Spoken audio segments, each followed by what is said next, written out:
পরবর্তী চ্যাপ্টারে চলে যাই। কার্সফের সূত্রাবলী।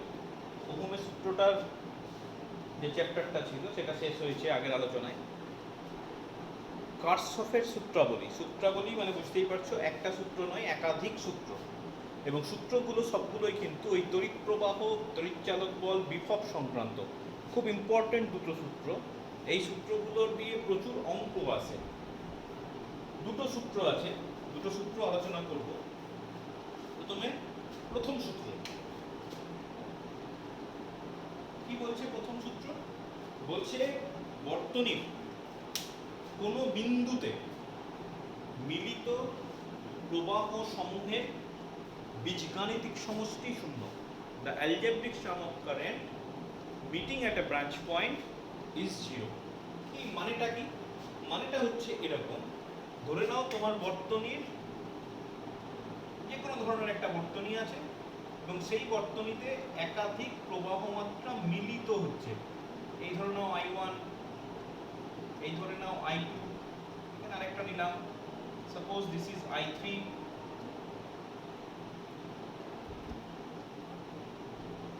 suppose this is I4, suppose this is I5, কোনো একটা বিন্দু সাপোজ A।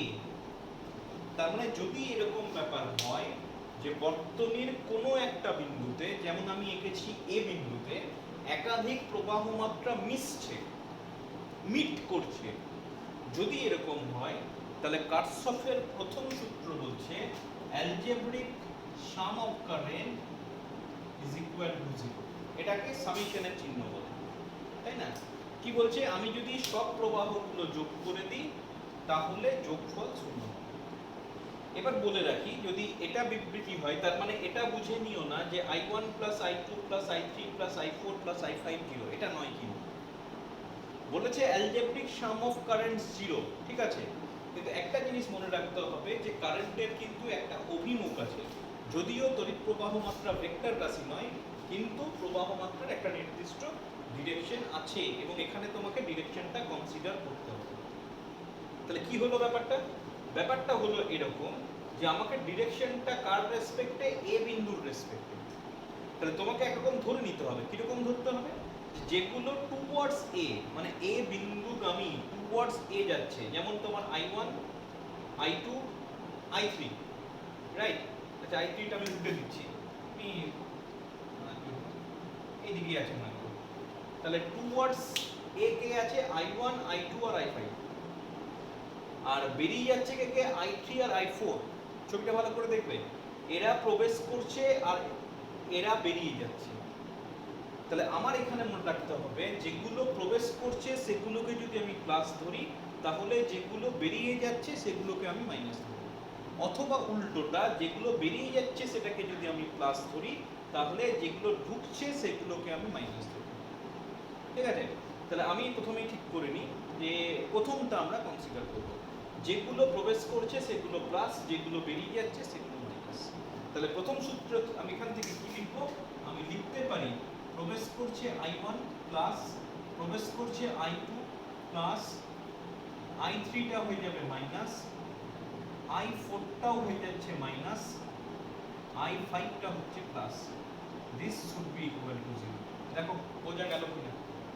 আবার বলছি, বর্তনীর কোনো বিন্দুতে মিলিত প্রবাহ সমূহের বীজগাণিতিক সমষ্টি শূন্য।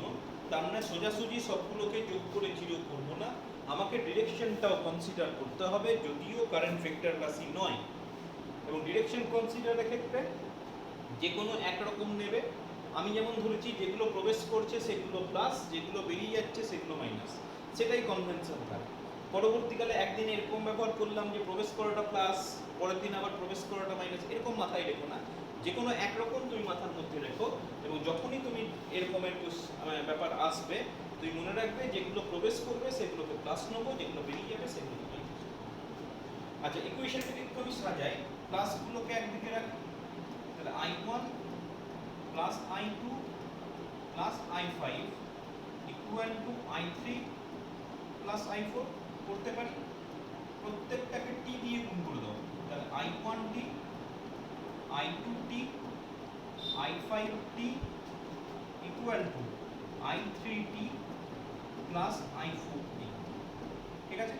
এবার I ইনটু t মানে হচ্ছে আধান, তাহলে এটা Q1 plus Q2 plus Q5 Q3 Q4। তাহলে কি পেলাম অ্যাকচুয়ালি, যে পরিমাণ আধান প্রবেশ করবে সেই পরিমাণ আধান বেরিয়ে যাবে। তার মানে আধান সবসময় সংরক্ষিত হবে। বর্তনীর মধ্যে যত খুশি প্রবাহ মাত্রা একদিক থেকে ওদিকে যাক, total charge must be conserve, ঠিক। এবং প্রশ্ন থাকে কারশফের প্রথম সূত্র কোন সংরক্ষণ সূত্র নির্দেশ করে, তখন তোমাকে বলতে হবে কারশফের প্রথম সূত্র আধান সংরক্ষণ সূত্র নির্দেশ করে, কনজারভেশন অফ চার্জ, ঠিক আছে। we obtain conservation of charge from Kirchhoff's first law। হয়ে গেল কারশফের প্রথম সূত্র। নেক্সট চলে এসো কারশফের দ্বিতীয় সূত্র। আচ্ছা, দ্বিতীয় সূত্রটাও ভালো করে বুঝবে, এখানেও কিন্তু একটা ডিরেকশনের ব্যাপার রয়েছে, এবং কারশফের দ্বিতীয় সূত্র যদি বোঝা না যায় তাহলে কিন্তু এই অঙ্কগুলো করা যাবে না, এবং অঙ্ক কিন্তু পরীক্ষায় খুব আসে। আচ্ছা, দ্বিতীয় সূত্র কি বলছে আমি আগে বিবৃতিটা বলে দিই, তারপর আমি বোঝাচ্ছি। প্রথমত বলছে কোনো বদ্ধ লুপের ক্ষেত্রে, ফার্স্ট কথা, ফর এনি ক্লোজড লুপ, তার মানে ক্লোজড লুপ না হলে তুমি কারশফের দ্বিতীয় সূত্র অ্যাপ্লাই করতে পারবে না। কি বলছে কোনো একটা বদ্ধ লুপের ক্ষেত্রে, বলছে যে অ্যালজেব্রিক সাম অফ ইএমএফ, অর্থাৎ ওই বদ্ধ লুপের মধ্যে যত তড়িৎচালক বল থাকবে সেইগুলোর সমষ্টি কার সঙ্গে সমান হবে, সেই লুপের মধ্যে প্রতিটি রোধ এবং প্রবাহ মাত্রার গুণফলের বীজগাণিতিক সমষ্টির সঙ্গে সমান হবে। will be equal to algebraic sum of product of resistance and current, এটার সঙ্গে সমান হবে। তার মানে কি বলতে চাইলো, ম্যাথমেটিক্যালি বলতে গেলে algebraic sum of EMF, তার মানে এটা must be equal to algebraic sum of product of current and resistance। তার মানে হচ্ছে কোনো একটা বদ্ধ লুপ নিতে হবে। প্রথম কথা, বদ্ধ লুপ ছাড়া তুমি কারশফের দ্বিতীয় সূত্র অ্যাপ্লাই করতে পারবে না। তারপর সেই লুপের যত ইএমএফ আছে যোগ করতে হবে, আর সেই লুপের মধ্যে যত রেজিস্ট্যান্স ইনটু কারেন্ট এই ধরনের টার্ম থাকবে সেগুলোকে সলভ করতে হবে। আচ্ছা, যোগ করার ক্ষেত্রে কিন্তু ওই প্লাস মাইনাসের নিয়মটা তোমাকে বুঝতে হবে। তো আমি একটা বর্তনী আঁকি, বর্তনী এঁকে উদাহরণ দিয়ে তোমাকে বোঝাই। দেখো, সাপোজ আমি এই একটা বর্তনী নিলাম, সাপোজ এটা তড়িৎচালক বল E1, এটা রেজিস্ট্যান্স R1।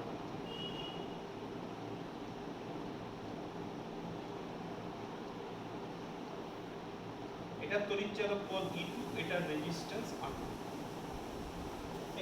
দেখো এটা একটা বদ্ধ লুপ হয়েছে, অবশ্যই এটা কিন্তু একটা বদ্ধ লুপ হয়ে গেছে। আচ্ছা, আমি একটা কারেন্টের ডিস্ট্রিবিউশন ভাবি যে একটা কারেন্ট প্রবেশ করছে, সেই কারেন্টটা দুভাগে ভাগ হয়ে গেল।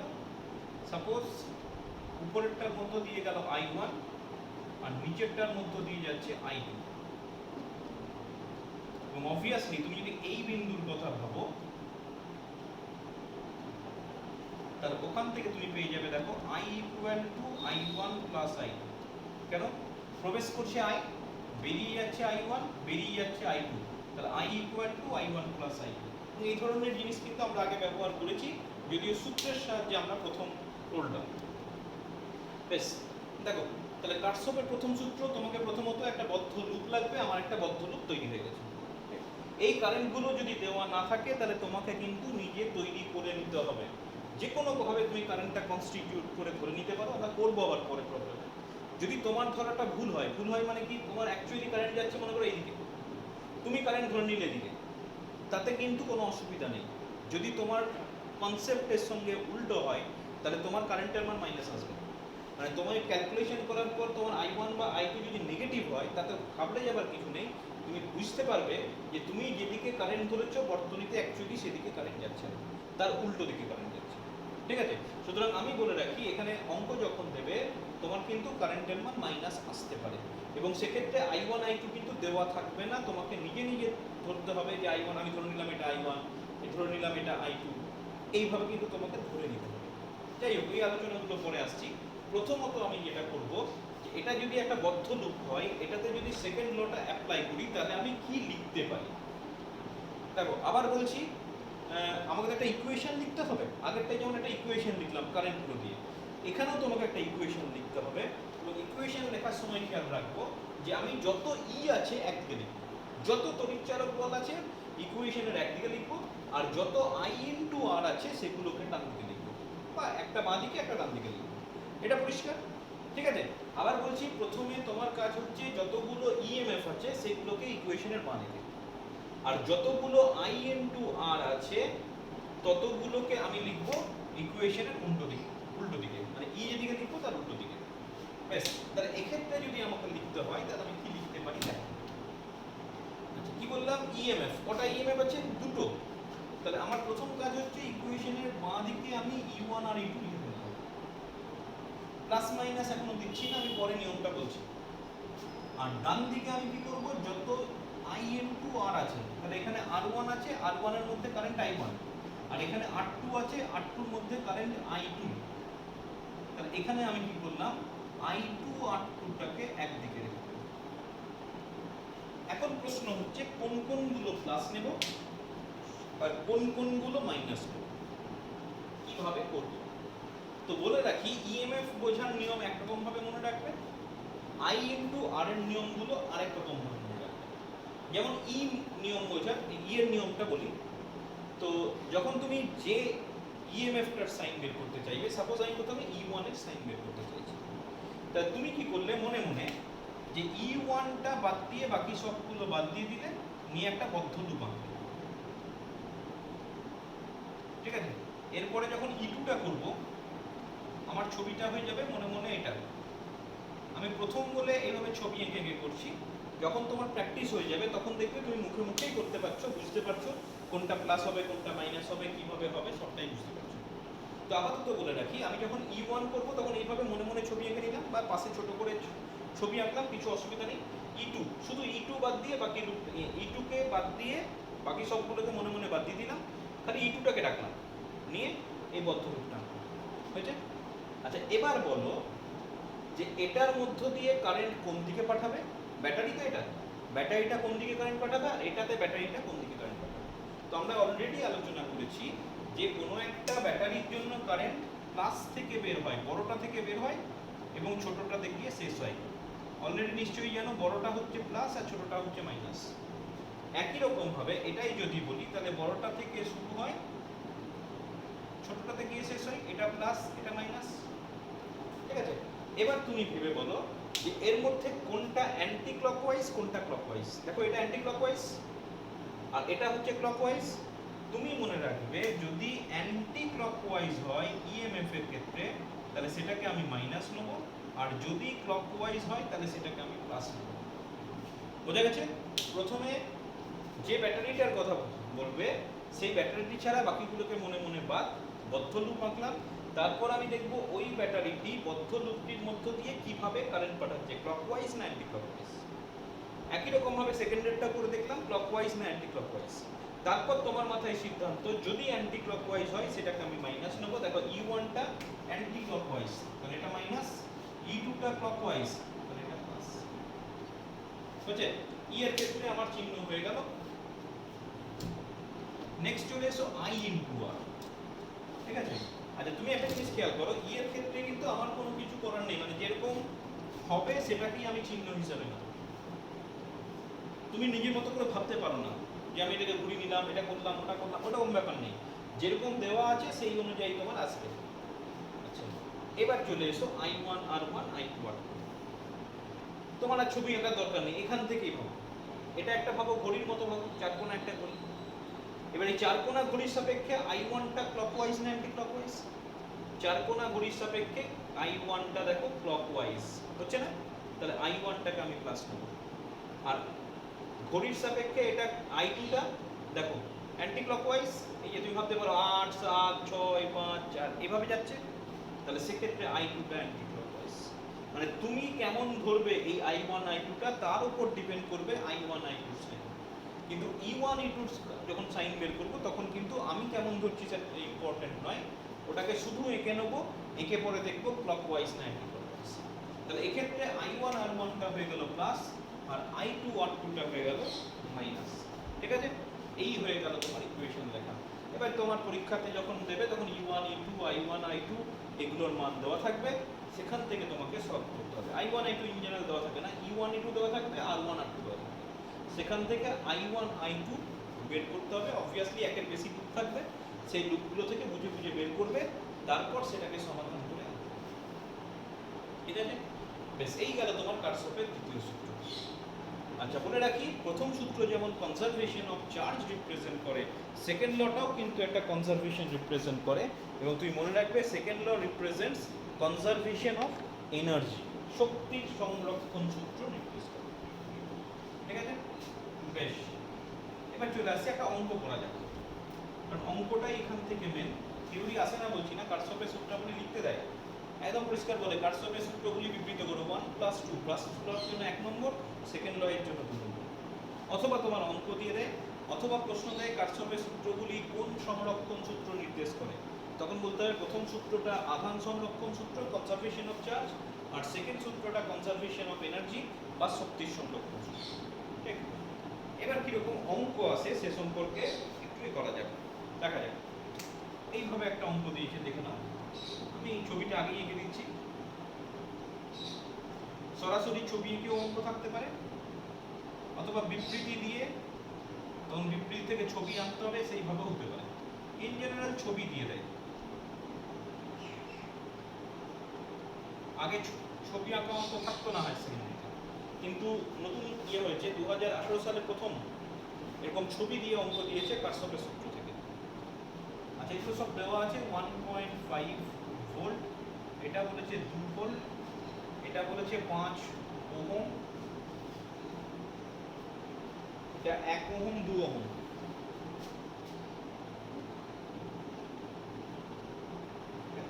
এরকম একটা ছবি দেওয়া আছে, এই ছবি দিয়ে বলেছে যে বর্তনীর প্রতি অংশে প্রবাহ মাত্রা নির্ণয় করো এবং 5 ওহম রোধের প্রান্তে বিভব প্রভেদ কত নির্ণয় করো।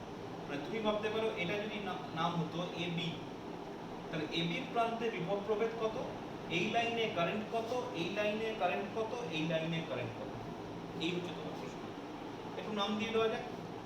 তো ছবি আঁকার পর আমি প্রথমেই নাম দিয়ে দেবো, এই ABCDEF আমি নাম দিয়ে দেবো। ঠিক আছে? তোমার কোনো কিছু মানে উপায় নেই, তোমাকে শুধুমাত্র কারশফের দ্বিতীয় সূত্রই অ্যাপ্লাই করতে হবে, সেটা দিয়ে দেবো। কিন্তু এখানে সমস্যা হচ্ছে কোথাও কোনো আই বলা নেই, প্রবাহ মাত্রা। তাহলে তোমাকে কিন্তু আইটাকে ধরতে হবে, নিজের মতো করে ধরে নিতে হবে যে আইটাকে আমি এভাবে নিই। তো আমি কীভাবে করছি দেখো, আমি কনভেনশনাল যেমন হয় সেরকমই ভাবার চেষ্টা করছি। কীরকম? ব্যাটারি দিয়ে কারেন্ট কোন দিকে হয়? এদিকে। তাহলে আমি ধরে নিলাম ব্যাটারি থেকে এই দিকে একটা কারেন্ট যাচ্ছে, সে I1। আচ্ছা, এটাও একটা ব্যাটারি, তাহলে এই দিকে একটা কারেন্ট যাচ্ছে I2, তাহলে এই দিকে কারেন্ট যাচ্ছে। ঠিক? আচ্ছা, এবার উপরের যে কারেন্টটা আসছে সেটা নিচের দিকে নামছে, এখানে আসছে। তো এখানে দেখো I1 আর I2টা মিলিত হচ্ছে এবং দুটোই F বিন্দুগামী, তাহলে I1 + I2 হলো। এখান থেকে যদি আমি I3 বলি, তাহলে I3 সমান লিখতে পারবো I1 + I2, অথবা নিজের কনভেনশন থেকে ভাবো যে I1 আসছে I2 আসছে, তাহলে দুটো যখন এখানে মিট করবে নিচটার মধ্য দিয়ে কারেন্ট কত হবে? I1 + I2। ঠিক আছে? আর যদি তোমার মনে হয় যে না আমি I1 I2 দরকার নেই, আমি I3 করব, তুমি সেটাও করতে পারো, তাতেও কোনো অসুবিধা নেই। তুমি লাস্ট যেটা হবে উত্তর একদম ঠিকঠাক হবে। আচ্ছা, তাহলে আমি I1 I2 ধরা হয়ে গেল। যেহেতু I1 I2 ধরা হয়ে গেল, তোমার করতে কি হবে? You will have to find out I1, you will have to find out I2, you will have to find out I1 + I2, আর লাস্ট বলেছে এটার প্রান্তে বিভব প্রভেদ। বিভব প্রভেদ মানে হচ্ছে কারেন্ট ইনটু রেজিস্ট্যান্স, তাহলে 5 × I1 + I2। বেশ, করবো, কোনো অসুবিধা কিছু নেই। আমি এক এক করে লুপগুলোকে কনসিডার করব। ঠিক আছে? এক এক করে আমি একটা একটা করে লুপ নেব এবং লুপ নিয়ে দেখব কি করা যায়। কিভাবে করব বলো? প্রথমত দেখো, এটা একটা লুপ নিতে পারি, A B C F, উপরেরটাকে মনে মনে বাদ দিয়ে দিলাম, তাহলে নিচেরটা একটা বদ্ধ লুপ। শুধুমাত্র নিচের বদ্ধ লুপটা নেব, উপরেরটা কিন্তু বাদ। যখন আমি নিচের লুপটা বলবো তখন এটার কোনো এফেক্ট নেই, এটার কোনো এফেক্ট নেই, শুধুমাত্র নিচের লুপ। এবং লেখার সময় আমি এইভাবে লিখব যে A B C F A, একদম শেষ করবো, A থেকে শুরু করে A থেকে শেষ। লুপের জন্য, ফর দ্য লুপ ABCFA কি লিখতে পারি? বেশ, তাহলে উপরেরটা বাদ। আচ্ছা, এই লুপে দেখো একটা ইএমএফ, কি বললাম প্রথমে ইএমএফ গুলো একদিকে, তাহলে ইএমএফ বাঁ দিকে রাখলাম, ডান দিকে কি করব I ইনটু R, এই একটা আর, আর এর মধ্য দিয়ে কারেন্ট কত I2, তাহলে এটা পড়ে থাকলো 2I2।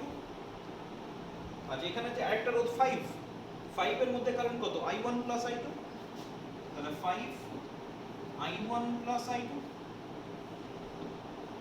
এবার তোমাকে ভাবতে হবে প্লাস না মাইনাস। দেখো এটা যদি তুমি এগুলো বাদও দিয়ে দাও, দেখো এটা অ্যান্টি ক্লকওয়াইজ কারেন্ট দেবে এই লুপের জন্য, তাহলে এটা হয়ে যাবে মাইনাস। আচ্ছা, 2I2 anti clockwise minus 5I2 এটাও অ্যান্টি ক্লকওয়াইজ, তাহলে এটাও হয়ে গেল মাইনাস। ঠিক আছে? আচ্ছা, সবগুলো যদি মাইনাস থাকে তাহলে আমি সেটাকে প্লাস করে দিতে পারি। আমি এক লাইনেই করে দিলাম আর দেখালাম না, তোমরা করার সময় এই লাইনটা লিখবে, পরের লাইনে প্লাস করবে। তাহলে এটাকে যদি আমি সহজ করি কি আসছে দেখো, এদিকটা পড়ে থাকছে 2I2 আর এখানে 5I2, তাহলে তোমার পড়ে থাকছে দেখো 5I1 প্লাস 7I2। তাহলে তুমি বলতে পারো ফার্স্ট ইকুয়েশন হয়ে গেল 5I1 plus 7I2, this is equal to 2, equation number 1। ঠিক আছে? বেশ, নেক্সট চলে যাও অন্য একটা লুপ। অন্য একটা লুপ আমি কি করছি, আমি A B D E A এই লুপটা নিচ্ছি, মানে মনে মনে আমার এটা বাদ হয়ে গেল। তাহলে আমি এই বড় লুপটা নিচ্ছি, আমার নাম কি হবে? আমার নাম হয়ে যাবে A B D E A, এই লুপটার কথা বলছি। তাহলে এই লুপটার কথা যখন আমি ভাববো, একটা ইএমএফ 1.5, আচ্ছা রোধ দুটো আছে, একটা I, এই 1 ওহম, 1 ওহমের মধ্যে কারেন্ট I1, তাহলে I1 হলো। আচ্ছা, এটার মধ্য দিয়ে কারেন্ট হচ্ছে 5I1 plus I2। Plus minus প্রথমেই মিলিয়ে ফেল, প্লাস মাইনাস মেলাতে গিয়ে দেখবে 1.5 এটা কোন দিকে পাঠাচ্ছে অ্যান্টি ক্লকওয়াইজ, তাহলে এটা মাইনাস, I1 অ্যান্টি ক্লকওয়াইজ, এটা মাইনাস, এটাও অ্যান্টি ক্লকওয়াইজ, এটা মাইনাস। তাহলে পরের লাইনে আমি সবগুলোকে প্লাস করে দেবো, তাহলে এটা পড়ে থাকছে I1 প্লাস 5I1, তাহলে 6I1 প্লাস 5I2, তাহলে পড়ে থাকছে 6I1 plus 5I2 equal to 1.5, equation number 2। ঠিক আছে? এবার তোমার কাজ দেখো, দুটো সমীকরণ, দুটো সমীকরণে দুটো আননোন, তুমি এই সমাধানটা করবে, সমাধানটা করে I1 বের করবে, I2 বের করবে। তাহলে ফার্স্ট লাইনে কারেন্ট I1, সেকেন্ড লাইনে কারেন্ট I2 হয়ে গেল। তারপর I1 আর I2 যোগ করে দেবে, যোগ করে যেটা পাবে সেটা হচ্ছে কারেন্ট থ্রু 5 ওহম। এবার I1 প্লাস I2 বের করার পর তাকে যদি 5 দিয়ে গুণ করো, সেটা হয়ে যাবে বিভব। বাকি অঙ্কটা আমি করলাম না, আমি আরো কয়েকটা অঙ্ক আছে সেগুলোকে আলোচনা করতে হবে। বাকি অঙ্কটা তোমার কাজ, হোম টাস্ক তুমি করে ফেলবে। ঠিক আছে? আরেকটা সিমিলার টাইপের অঙ্কের কথা ভাবি, তাহলে ধারণাটা তোমার আস্তে আস্তে পরিষ্কার হবে।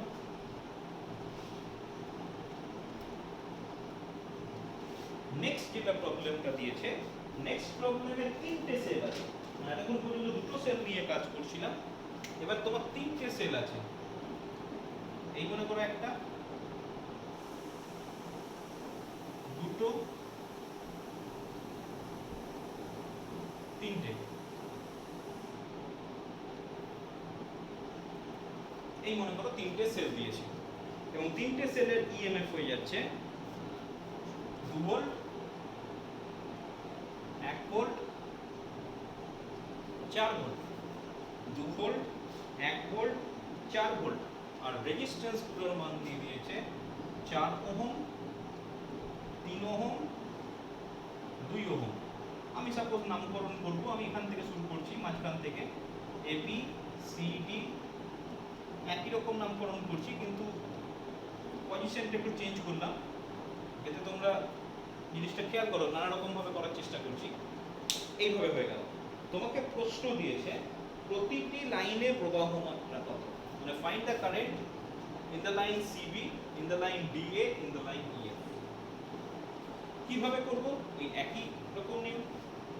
আচ্ছা, এবার আমি এখানে একটু চেঞ্জ করছি। দেখো, এখান থেকে এটা সব থেকে বেশি, তাহলে এ সব থেকে বেশি কারেন্ট পাঠাবে। তো আমি করলাম কি, এটার জন্য এটা তারপরে বেশি এটা, আর এটা সবার লাস্ট। তার মানে আমি ধরে নিলাম এইভাবে, এখান থেকে সাপোজ I1 কারেন্ট বেরোচ্ছে, আমি ধরে নিলাম এখান থেকে I2 কারেন্ট বেরোচ্ছে। তুমি অন্যরকম ভাবেও ধরতে পারো, কোনো অসুবিধা নেই। আমি জাস্ট বলছি এটা 4 ভোল্ট আর 2 ভোল্ট, যেহেতু এদের এফেক্টটা বেশি, তাহলে এখান থেকে কারেন্ট অ্যাকচুয়ালি যে নিয়মে হওয়া উচিত আমি সেই নিয়মেই ধরলাম যে এদিক থেকে বেরোচ্ছে, এটা ওই দিক থেকে বেরোচ্ছে। এটা তুমি I3 ধরতেই পারো এই দিক করে, তাতেও কোনো অসুবিধা নেই। কিন্তু আমি করছি কি, এই যে I1 আসছে, এটা I2 যাচ্ছে, তাহলে এটার মধ্য দিয়ে আমি ধরে নিলাম কারেন্টটা এই দিকে যাচ্ছে, তাহলে এটা হয়ে গেল I1 প্লাস I2। আমি তিনটে প্যারামিটার আনতে চাইছি না, কারণ তিনটে প্যারামিটার আনতে গেলে তিনটে আননোন। আমি তিনটে আননোনে যাবো কেন? আমি দুটো আননোনেই কাজ চালাবার চেষ্টা করছি। আমি করলাম কি, এখান থেকে I1 বেরোচ্ছে, এখান থেকে I2 বেরোচ্ছে, এবার I1 I2 নিজের নিয়মেই বোঝো এখানে মিট করবে, মিট করে এটার মধ্যে দিয়ে যাবে, আমি ভাবতেই পারি। তাহলে I1 প্লাস I2 অ্যাবসার্ড কিছু ভাবা যাবে না, তুমি এইভাবে ধরো।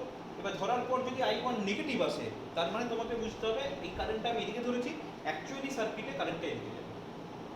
আমি এটা এদিকে ধরেছি, এদিকে এসছে, যদি এটাও নেগেটিভ আসে সাপোজ, তাহলে তোমাকে বুঝতে হবে কারেন্টটা এইদিকে নয়, কারেন্টটা এইদিকে ফ্লো করছে। আর এটাও যদি নেগেটিভ আসে, তাহলে সেক্ষেত্রে তোমাকে বুঝতে হবে কারেন্টটা অ্যাকচুয়ালি এদিকে যাচ্ছে। ঠিক আছে, আমি I1 I2 করে দিয়েছি, এবার তোমাকে ইকুয়েশন করে করতে হবে। ছোট ছোট করে করি।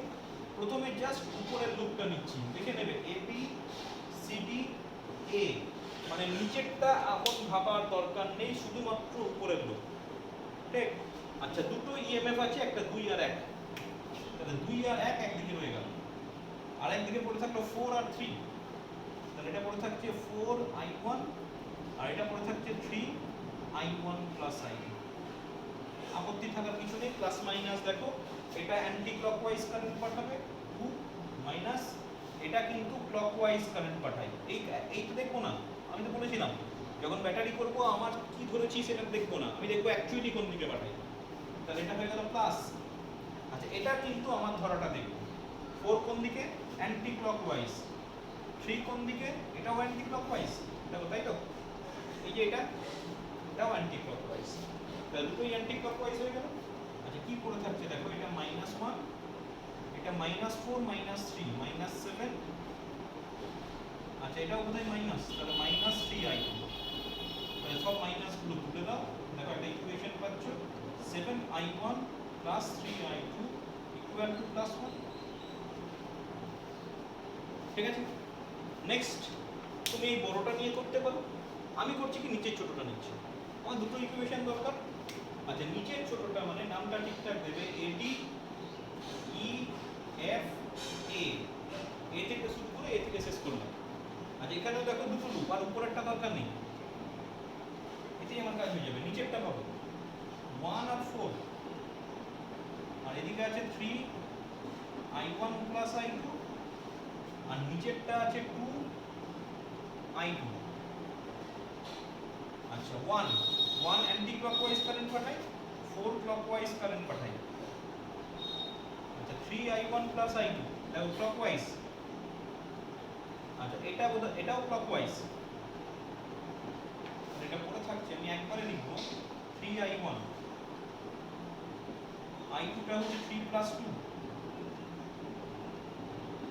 ইকুয়াল টু হচ্ছে 3। দেখো, সিম্পল দুটো ইকুয়েশন পেয়ে গেলাম।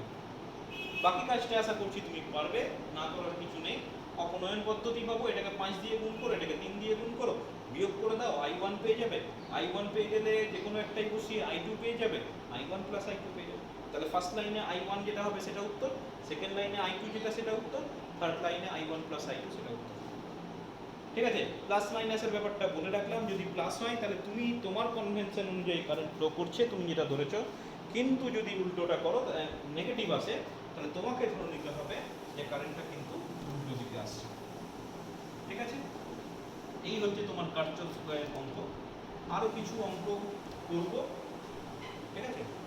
সূত্রগুলো ভালো করে পড়ো, সেগুলো বোঝার চেষ্টা করো, প্লাস মাইনাসের সিম্বল বোঝার চেষ্টা করো, তারপর সেক্ষেত্রে অঙ্কের ক্ষেত্রে যাওয়া যাবে, আমরা অঙ্ক করব।